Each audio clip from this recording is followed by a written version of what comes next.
Si vous regardez cette deuxième vidéo, c'est que vous avez envie d'approfondir la connaissance de votre ADN professionnel sur la deuxième dimension du modèle des types psychologiques de Carl Gustav Jung, à savoir le style de vie, la façon dont vous gérez votre énergie, la façon dont vous organisez votre espace-temps.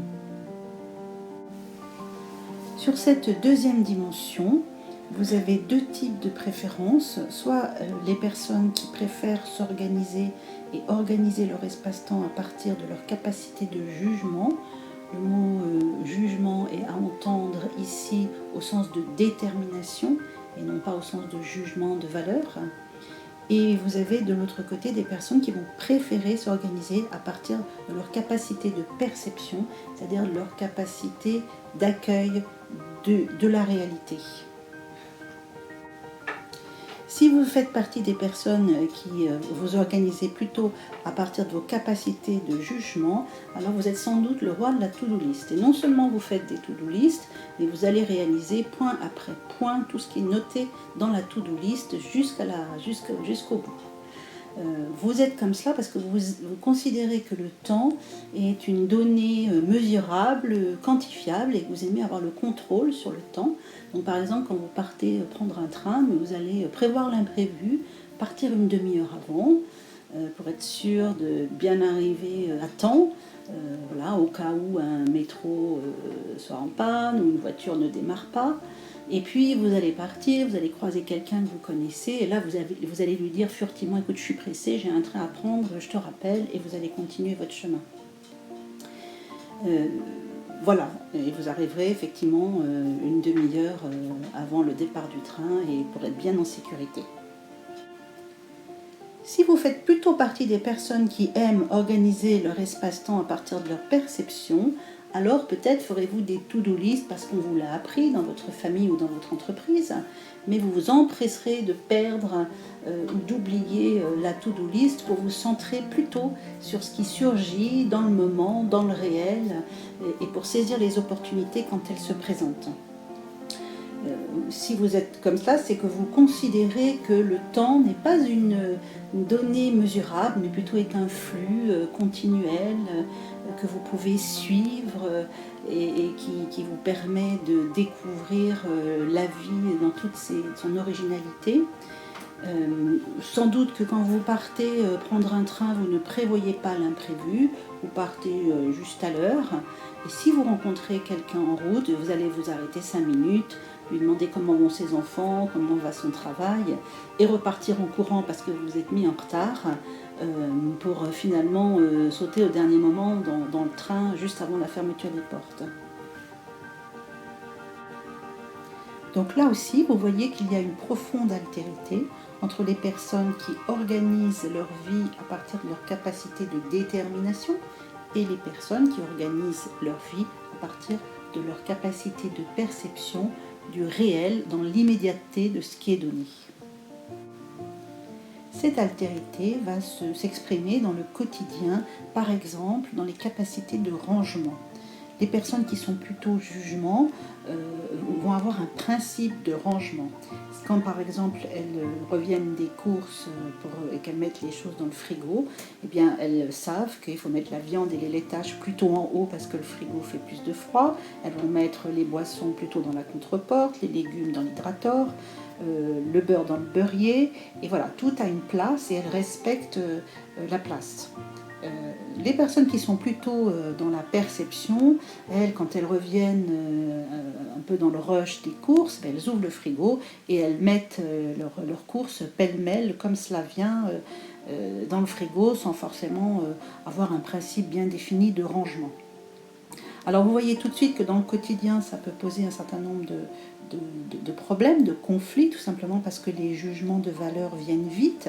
La personne qui a un principe de rangement va estimer que la personne qui est plutôt dans un mode perception est vraiment très désordonnée, que tout ça n'a pas beaucoup de sens. Et à l'opposé, la personne qui est plutôt dans la perception de l'instant présent, quand elle va vivre avec quelqu'un ou quand elle va travailler avec quelqu'un qui est plutôt dans le mode jugement, va trouver que tout ça est très rigide et très enfermant et ça peut vite l'agacer et l'impatienter.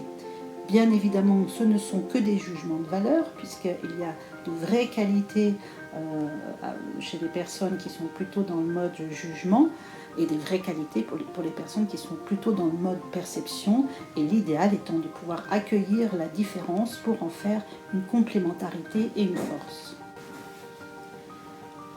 Le deuxième point où il y a une altérité très profonde entre les modes jugement et les modes perception, c'est quand elles passent en mode projet.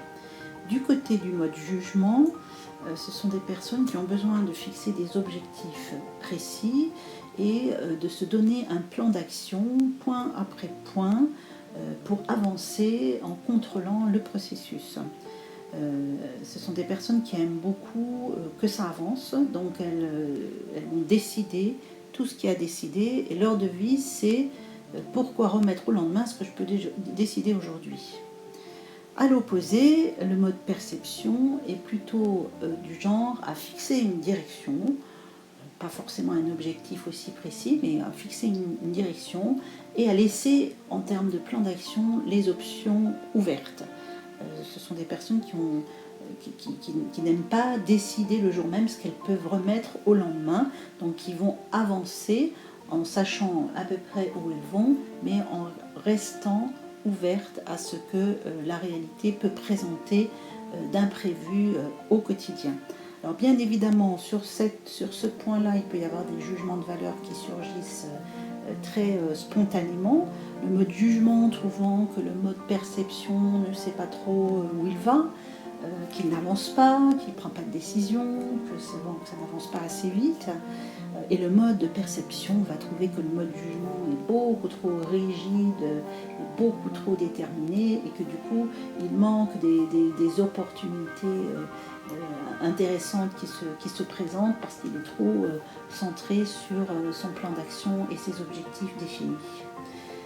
Là encore, ce sont que des jugements de valeur, parce que ce n'est pas mieux d'être mode jugement ou mode perception, c'est simplement des talents différents, et l'intérêt dans le réel, surtout dans le quotidien des entreprises, c'est d'accueillir la différence pour en faire une force et une complémentarité. Autre point sur lequel il y a une distinction importante entre le mode jugement et le mode perception, c'est au moment du passage à l'action. Le mode jugement, en général, aime avoir le contrôle du processus. Il aime que les choses se déroulent au rythme où il a décidé, qu'elles avancent pas à pas en fonction de ce qu'il a prévu.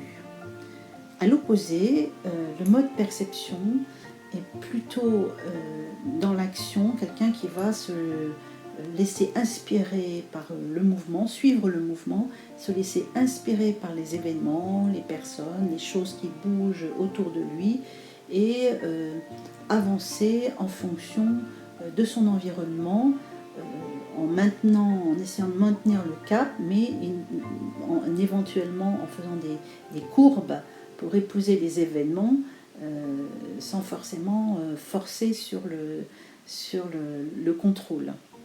C'est pas du... Dernier point sur lequel il y a une altérité profonde entre les personnes qui sont en mode jugement et les personnes qui sont en mode perception, c'est dans le passage à l'action. Les personnes qui sont dans le jugement aiment beaucoup contrôler l'avancée des projets.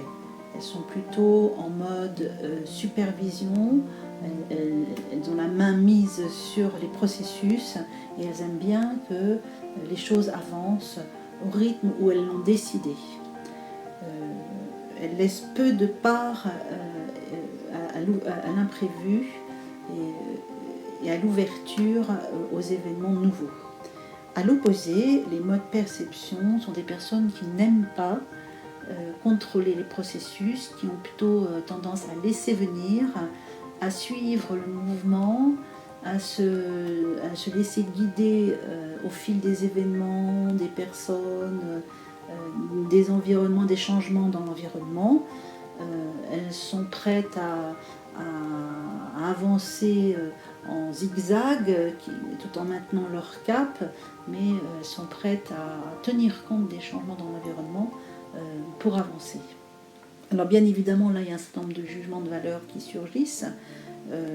Les modes de jugement ayant l'impression que les modes de perception sont un peu comme le chien crevé au fil de l'eau, qui se laisse balloter par les événements sans tenir son cap.